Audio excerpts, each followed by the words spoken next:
Hey everyone, today I'm going to give a more in-depth review of Masters of the Universe Revelation Season 1. This will be a spoiler review, so if you haven't seen the show yet, please make sure to watch it before watching this video. Overall, I enjoyed the story of the show. I've not yet seen the original show, but I got into the story of this new show really quickly. Eternia is a cool planet, and the classic epic heroes versus evil villains theme is a lot of fun. Having He-Man and Skeletor disappear after just the first episode was a surprise, and I have mixed feelings about it. On the one hand, I really liked that it forced the remaining heroes and villains to come together to work as a team to save Eternia. Having enemies come together and find common ground is a great way to develop characters, and it worked really well for the show.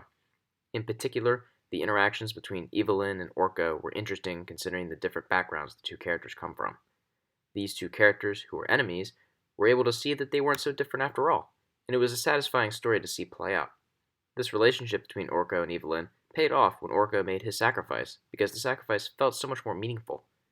Evelyn helped Orko to feel more confident in himself, which helped him to make the sacrifice to save Evelyn and the rest of the group. In return, Orko helped Evelyn to see the good inside herself, which I'm confident will be important as the show continues. Even though I enjoyed seeing the heroes and villains unite, I don't think it was necessary to cut He-Man and Skeletor out of the mix to have this happen. I understand that the writers wanted to flesh out some of the side characters, like Orko and Evelyn, but in my opinion, they could have had these side characters explored more heavily while also continuing to explore He-Man and Skeletor. He-Man and Skeletor are the central figures of this entire world, so significantly reducing their screen time was a major detriment to the show. At the end of Season 1, Skeletor becomes Skelegod, so it seems like he will have a more prominent role moving forward. While this is a good sign, I don't like the outlook for He-Man. He was stabbed by Skeletor, so it remains to be seen if he will survive. The thought that He-Man could either be permanently dead or be out of commission next season is not good. Focusing on the characters, I really enjoyed them. It's been made clear that I think He-Man and Skeletor are fantastic. With the side characters, I really liked Evelyn. Despite being one of the villains, the story was able to flesh out the good in her, and I find it exciting to see her torn between her loyalty to Skeletor and her good nature pulling her towards the heroes of Eternia. Characters like Man-at-Arms, Cringer, Beastman, Scareglow, and Merman were fun as well. In particular, Tony Todd does a fabulous job as Scareglow. His famous voice is perfect for this role. It was also interesting to see Henry Rollins voicing Triclops. Vince will discuss some more details on this, but anyways, this was definitely cool to see. My only two main issues with the characters are that I think Orko is a bit annoying and that Teela's anger at He-Man was overdone. With Teela's anger, I do understand the feeling. I would be upset if a close friend or family member kept a serious secret from me while telling other people. However, Teela's level of anger was just ridiculous, especially considering that she wasn't singled out. He-Man's father wasn't even aware of the secret, so it's not like Teela was the only associate of He-Man's to not be let in on the secret. Overall, I think Teela is a promising character that has likable attributes, but this anger thing was just drawn out too much throughout the season, resulting in her, honestly, becoming less likable. I think the music for the show is fantastic. I love rock music, especially 80s rock, so the 80s rock soundtrack was perfect for me. I love the adrenaline that this kind of music brings, and it works incredibly well with the heroic tone of the show. The animation in the show was beautiful as well, allowing the characters, buildings, locations, and fights to look spectacular. Considering everything, I'll give Season 1 of the show a 7.5 out of 10 star rating. This show has its issues, but I still really enjoyed watching it. At the end of the day, I was thrilled and entertained, and that's the ultimate goal of TV and film. Now that you've heard my thoughts, let's see what today's guest has to say. My friend Vince LeJeune will be joining me in this review, so the floor is now his. What's going on, everybody? My name is Vince LeJeune, and today I'm joining Robert on his review of Masters of the Universe Revelation, which is, I believe it's a continuation of the He-Man cartoon series from the 80s. This time around, it's directed by Kevin Smith, which was a pretty neat surprise for me. I'm a fan of Kevin Smith. Robert offered me the opportunity to join him on this review, and I could not possibly turn it down. I've always been looking for opportunities to sit down and talk with people about movies, TV, whatever media it is. I love doing this type of thing. I couldn't possibly turn him down on that. So for this review, I'm going off a script. I'm going off script. I'm not reading off a script. I've never been a big fan of scripts, so hopefully I don't ramble for too long. I do have some notes by me, so that should help me and ease my, mind so I'm not rambling too much, which I do a lot. So yeah, I think the way I'm going to break this review down is into first I want to talk about voice acting and the actors behind the voice acting. Then I'm probably going to get into the story overall, then probably characters, and then I'm going to wrap it up with my final review, my final thoughts, and then probably a score out of 10. So I think that's how this should go. It should go pretty smoothly, hopefully. Yeah, without further ado, I think we should get into the voice acting and voice actors. So for this show, at least in my opinion, it was the voice acting was like the most crucial component for me enjoying the show. I've never been a huge fan of voice acting, or I don't watch too many cartoons or too many shows where it's just voice acting and not actual physical acting. But for this show, for being like one of the few that I've actually watched, having it have such a star-studded cast was like just instantly, just kind of like mind-blowing for me. To like just to name a few of the actors, you had Mark Hamill, who's obviously Luke Skywalker from the Star Wars series, but most notably in my mind, the voice of the Joker and a lot of the Arkham games that I played growing up, and a lot of the cartoons that I watched as well. And you also had Kevin Conroy, who was the voice of Batman in some of those cartoons and games as well. So it was really cool to see like Batman and the Joker together, but not as Batman and Joker. I thought that was like a really neat surprise. You also had Sarah Michelle Gellar. You had Justin Long, who I really like a lot of his movies. He's pretty great. You had Lena Headey, and you had Henry Rollins, who that was like probably like the biggest shocker for me. Henry Rollins is I think he was like a punk rock star in like the 70s and 80s, and he was like really controversial for that. And that's like, I don't know much about him, but that's what I know. So I found it like really weird, but also really cool to see him in the show. But for voice acting in general, it's kind of like a hit and miss for me. Like I said, I don't watch too many cartoons, but when I do, I can either just not really pay too much attention to the voice acting, or sometimes it's like a bit too much, like the actor is like really giving it their all, which is like never a bad thing, but sometimes it's just a bit too cinematic for the situation, and I kind of sense that, and I'm just like, okay, it's a bit too much. It's kind of like when you're watching a movie or like a TV show and you see the actor like really acting really well, but sometimes it's just kind of too much emotion for what's going on, and then you're like, okay, it kind of kills you like how you like put yourself into the fact that you're watching a movie, and it just kind of not ruins, but it just kind of lessens that experience for you. But this show, I didn't really have any of those problems. Nothing was overacted, nothing was underacted. It was quite, it was along those lines of just, it was very well done. And, I think that was probably my favorite component of the show. So I just wanted to talk a little bit about that because I thought that was like I said, it was one of the most crucial components that I just really enjoyed about the show, and it's why I enjoyed the show. But yeah, I wanted to touch on that because I didn't want to not do that and then, forget about it. So I think next we're going to talk about the characters. So slight change of plan. We're going to have to talk about the plot before we talk about the characters, because there's a lot of character dynamics that I want to talk about that are interesting, but I can't really talk about that unless I give some sort of background on the plot. Anyway, so I want to put this in as simple terms as possible, because I don't want to ramble for too long and I want to get into the characters section. Anyway, so basically what happens is you have He-Man and Skeletor, bad versus good, right? That's just simple, just elementary textbook stuff. Basically, first episode, Skeletor attacks the castle, where He-Man and Teela, his, right-hand man, but she's a woman, so that doesn't make sense. Anyway, they protect this castle from Skeletor and anyone else in the land that tries to come in and steal the magic, because the magic is basically what keeps Eternia alive. So this castle is where they all reside. Skeletor attacks the castle. He eventually succeeds to the point where Adam, who's also He-Man, has to sacrifice himself.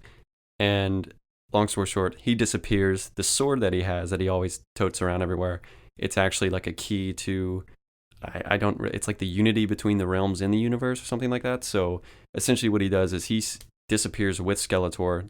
He sacrifices himself. And then it sets Teela on this quest of, I need to obtain the swords again so I can, reattach them, bring back peace to the realms, because the magic's gone and everything's dying, and it's like an apocalypse.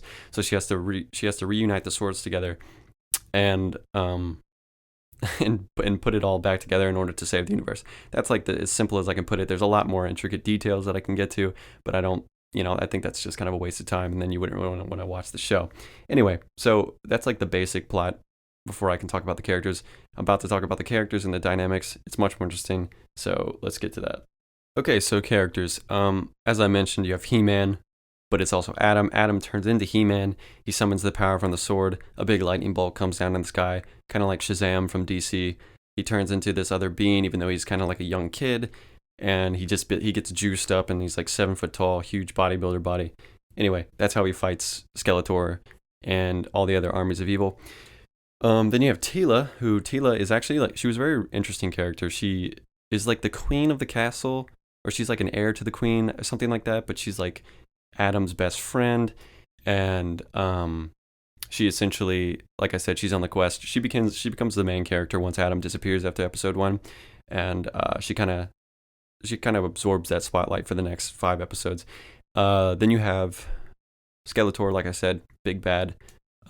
Evil Lynn, who's actually Skeletor's like right hand woman. She's like, I think there's like a love story there. I'm not sure. I think he's kind of obsessed with the power, yet she's kind of like, I want to give you like everything I can and support you to get the power, but I also kind of like you.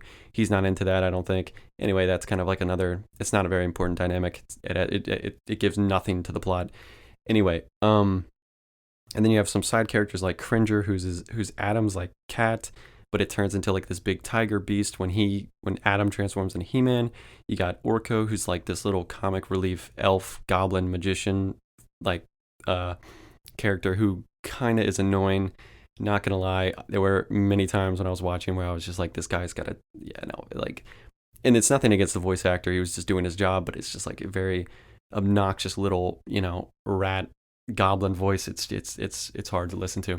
Anyway, so like I said, the dynamics and the relationships between these characters is what's more interesting than some of the characters themselves. So you have like I said, after Adam disappears, Teela is put on this quest. However, Evelyn has to join her and everyone else to like achieve unity again. So it's good working with bad, which is like, it's kind of a common trope, but when it's done right, it's actually really good, and it contributes a lot to the plot and your enjoyment of the show. And in this show, it actually is that. I actually thoroughly enjoyed that. So Evil Lynn, like I said, Skeletor's right-hand man, but as a woman. And Orko, so there's like, they're both magicians, right? They both deal magic.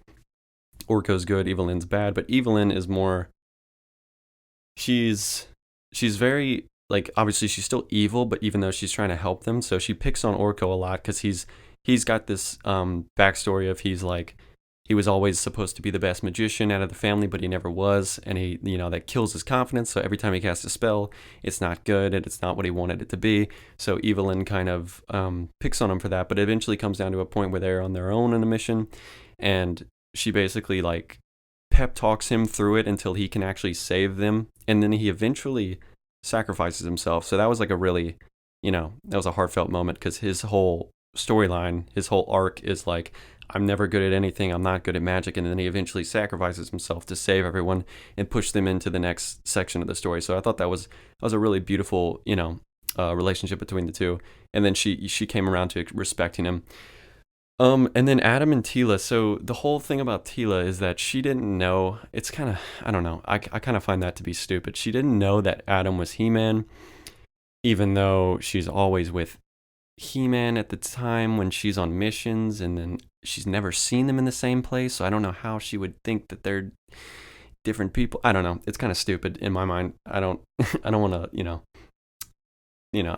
it's just kind of silly. I don't like talking about it too much. Anyway, so that whole dynamic is she gets incredibly angry when she finds out after episode 1 that Adam is not really Adam, he's He-Man as well, and she feels betrayed because Adam never told her that. No one else in the kingdom told her that. So it's really harped on in this, like, throughout the rest of the series is like, okay, he's, you lied to me and you didn't tell me this, and like, what else have you not told me? And she loses her trust in everyone in the castle and whatnot.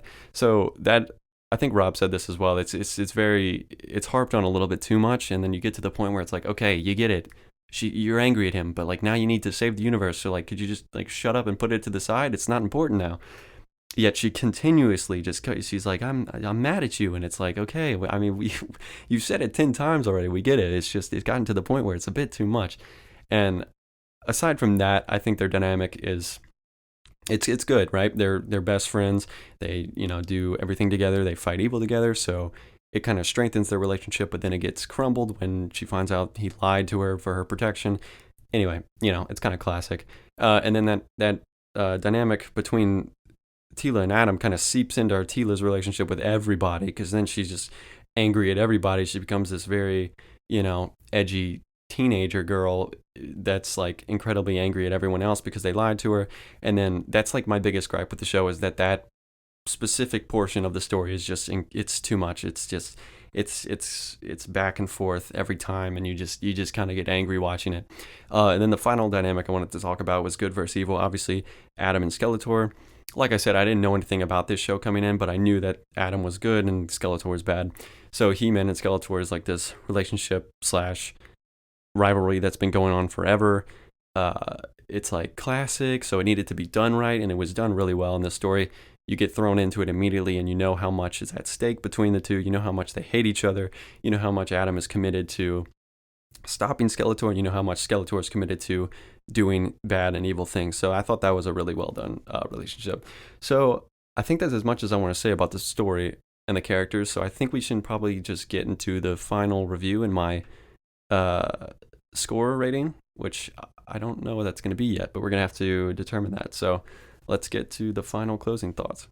So final thoughts. I guess I should start with the rating, the score.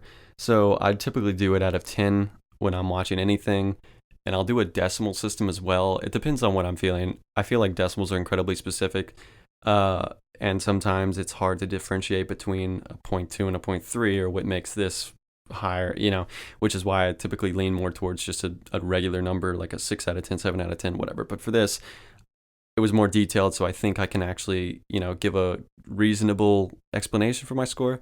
So I think I give this like a 7.2 or a 7.3 out of 10. Reasons being the good. I really enjoyed the characters. There are some gripes, like I said, about some of the dynamics and some of the, harping on like the whole Tila being angry at everybody thing, which I think lessens that, but I'll get to the bad after. So good characters, a good plot, an enjoyable plot. It's not slow. I feel like it's paced pretty well. There is filler, but I mean, you can't not have that for like a cartoon show. Otherwise, it would be like 10 minutes, 15 minutes. You would just be, here, here, here, and then you're done. So you need that filler, and also to strengthen those character bonds and really get the viewer invested into the characters, so that if something happens later, it has more impact on you. So like I said, good characters, good plot, incredible voice acting cast. I cannot say that enough. That is like my favorite thing about this show, is just looking at that cast and being like, I know so many of these people, and that's such a good feeling, especially, when you watch as many movies as I like to, and then you start to like just develop this huge repertoire of like actors and names that you've recognized, and you can always go back and be like, oh man, I love that actor and I love that they're doing this. So especially voice acting, I thought this was incredibly talented cast. And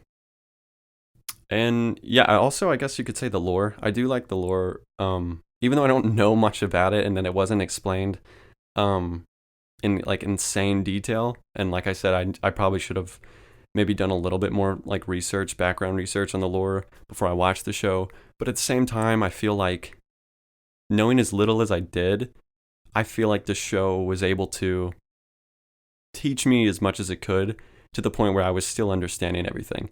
And a lot of shows don't have that ability to do that, and you feel like you're lost half the time because you don't know what they're talking about, or you don't know what they're referencing. But there wasn't a lot of that, and I felt like I actually was invested into the plot well enough to where I feel like I'm interested now in anything else that comes out about this series. So I'm gonna have to keep my eyes open for that. But the bad, not too much bad, like I said, but also, some of those character dynamics were just a bit too hammered home into the, like, it's just a bit much sometimes. You have, like I said, there wasn't too much filler, but the pacing it's good, but there's sometimes you just feel like, it's like, oh, but like, are what we doing here, is it really necessary to what's going on? Or can we just like skip this part? There's not too much bad. But yeah, like I said, I didn't know anything about coming to this show.